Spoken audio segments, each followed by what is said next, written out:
ಎಲ್ರಿಗೂ ನಮಸ್ಕಾರ. ಈ ದಿನ ತುಂಬ ವಿಶೇಷವಾದ ದಿನ. ವಟಸಾವಿತ್ರಿ ವ್ರತ.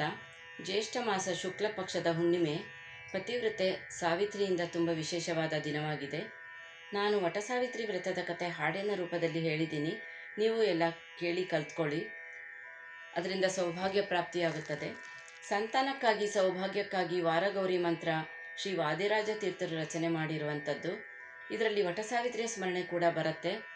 ತುಂಬ ವಿಶೇಷವಾಗಿದೆ ಈ ವಾರಗೌರಿ ಮಂತ್ರ. ದಿನನಿತ್ಯ ಗೌರಿ ಪೂಜೆ ಮಾಡುವಾಗ ವಟಸಾವಿತ್ರಿಯ ಸ್ಮರಣೆ ಮಾಡಿದ ಹಾಗೆ ಆಗುತ್ತದೆ.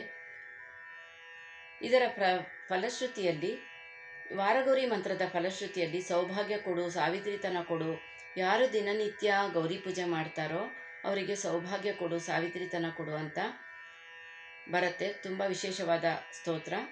ಈಗ ಹೇಳ್ತೀನಿ. ವಾರಗೌರಿ ಮಂತ್ರ ಸ್ತೋತ್ರ.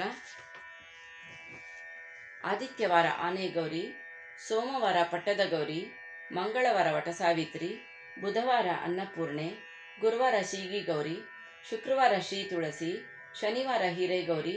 ಇಂಥ ವಾರ ಗೌರಿಯನ್ನು ನೇಮದಿಂದ ಯಾರು ಪೂಜೆ ಮಾಡುತ್ತಾರೋ ಅವರಿಗೆ ಸಂತಾನ ಕೊಡು, ಸಾವಿತ್ರಿತನ ಕೊಡು. ಹಯವದನ ಇತಿ ಶ್ರೀ ನಿತ್ಯಗೌರಿ ಸ್ತೋತ್ರಂ ಸಂಪೂರ್ಣಂ. ಶ್ರೀಕೃಷ್ಣಾರ್ಪಣಮಸ್ತು. ಹಿಂದೆ ಒಂದು ವಿಡಿಯೋದಲ್ಲಿ ನಾನು ನಿತ್ಯಗೌರಿ ಸ್ತೋತ್ರ ಹೇಳಿದ್ದೀನಿ. ಇದು ವಾರಗೌರಿ ಸ್ತೋತ್ರ. ಅದು ಹುಣ್ಣಿಮೆಯಿಂದ ಅಮಾವಾಸ್ಯೆ ತನಕ ಪ್ರತಿನಿತ್ಯ ಒಂದು ಗೌರಿ ಹೆಸರು ಇದೆ. ಇದರಲ್ಲೂ ವಾರಗೌರಿ ಮಂತ್ರ ಅಂದರೆ ವಾರಕ್ಕೆ ಆದಿತ್ಯವಾರದಿಂದ ಶನಿವಾರದ ತನಕ ಗೌರಿ ಹೆಸರು ಇದೆ. ದಿನನಿತ್ಯ ನಾವು ವಟಸಾವಿತ್ರಿ ಸ್ಮರಣೆ ಕೂಡ ಮಾಡ್ಬೋದು. ನೀವೆಲ್ಲ ಕೇಳಿ ಕಲ್ತ್ಕೊಳ್ಳಿ ಅಂತ ಹೇಳ್ತಾ ಶ್ರೀಕೃಷ್ಣಾರ್ಪಣಮಸ್ತು.